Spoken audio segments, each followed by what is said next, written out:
Now to the player who captured the hearts of tennis fans around the world with his gutsy play at Wimbledon. He is back on his home turf for the U.S. Open, and he joins us this morning. Please give it up for Chris Eubanks, everybody. Chris, I mean, even in the commercial break, people coming up there taking their picture with you and all that. It's good to see you, Chris. Oh, it's good to see you again. You good to see life? you again. I am. Should. It's amazing how things can change so fast. How has it changed since Wimbledon? It's been a completely different, I feel like, reality for me. I'm getting noticed a little bit more and going to the airport, going to restaurants, just trying to proceed with life how I've always done it. And I'm saying, that people have kind of recognized me a little bit more. And I didn't know so many people love tennis the way that they do. So I think it's really, really been cool. Well, you make us love tennis by the way that you play. But let's get at how you're enjoying life. What did you do last night? I got to go see Hamilton last night. I think it's my third time seeing it live, but I actually got to see Act 1 from the music pit, which is really, really incredible to see how the production goes off, to see the musicians kind of doing their job. It was something I didn't know I was going to be able to do that. When I showed up, I just wanted to be able to see the play, and I got a chance to see. That is Lynn. That is Lynn. Lynn came up and super excited to meet us. He's a massive tennis fan, so it was really cool to kind of be able to talk tennis with him, talk music, kind of understand his process and everything. So it was great. For people who don't know, I just want to recap a little bit about who you are and how you got here, because a lot of folks remember in March down in Miami when you cracked 100. Yeah. That was something, was a goal of yours, and you really showed such raw emotion. And then you go to Wimbledon, you make that great run. Now you're, what, 30th in the world. How would you just, in recapping the year that you've had thus far, still have the U.S. Open, I know, don't want to get out ahead, but how do you look back at the year so far? I mean, honestly, I think it's safe to say this has probably been the best year of my career. And I think it's just to see the range of emotions starting in Miami, to see myself kind of finding myself getting a little stagnant, trying to break top 100. I played pretty bad for a couple of weeks leading up to that, knowing one match puts me at the goal that I've always wanted. And then Miami just kind of happened like a whirlwind. It's like I started off in qualifying, advanced all the way to the quarterfinals.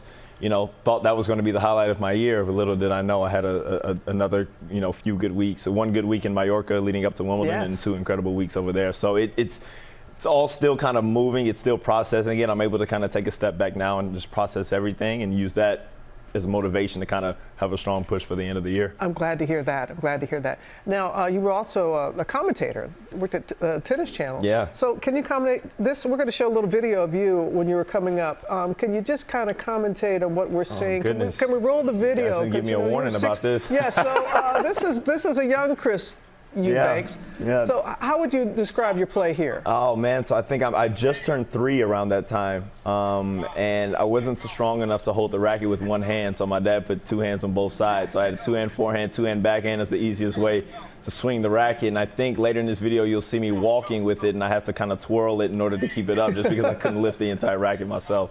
But yeah, those are good memories. Those are memories that my dad and I, we spent, hours on the court. My older brother was out there, I think, recording that video as well. And it's just to kind of look back on how things have progressed, starting from there to where I am now, is pretty remarkable. Good commentating, very good there. But do you miss the 2-handed backhand? Nah, the 2-hand backhand I do, actually. That one-handed looks pretty, but you got to find a way to get it in the court. So if I could do it all over again, maybe I keep that left hand on it. But you know what? I'm not going to complain too much. Things have been working out. Been working out very well. And you get such great support from others on the tour. Coco Gauff, you guys are really good friends. We saw her in the box lots of times with you at Wimbledon, and when you posted about Rocket Man, she was like, oh, you might be Rocket Man. You're always the giraffe to me. So just how has her support and the support of others helped you? Well, her in particular, it's meant the world. She's like a little sister to me. I've known Coco since she was probably about 6 or 7.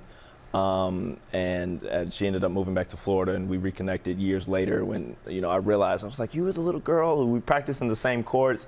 And from then on, I don't have a younger sibling, so she and her younger brothers are as close to younger siblings as I have. But she's always told me for years, like, you're good enough with those guys, you just got to believe it. I'm like, Coco, let me worry about that. I know these guys. These guys are good. These guys are, I don't know if I really match up with a lot of these players. And she's like, I'm telling you, you can do it. You can do it. So for her to sit there and for her to watch what, in essence, is the biggest win of my career, sitting there in the 4th round of Wimbledon, and for her to walk through the grounds, had her hat and sunglasses on, and watch my quarterfinal match beginning to end. It's tough on tour to really be able to go out and support your friends. For her to be able to come out there in multiple matches to support me, means the world. We're actually practicing together later today at the Open. Are you really? Yeah, we always try to get one hit in at a tournament if we can, Nice. if schedules align. So I text her right before she took the title in Cincinnati. I said, hey, want to practice? Or I text her coach, and then I text her 2 days ago. We're practicing tomorrow? She goes, are you asking or telling me? I was like, no, I'm telling you, we're going to practice. Oh, so, my goodness. Yeah, we're looking forward to that. I know, just coming off that win, as you said, she's having a heck of a year Playing as incredibly well. Okay, U.S. Open.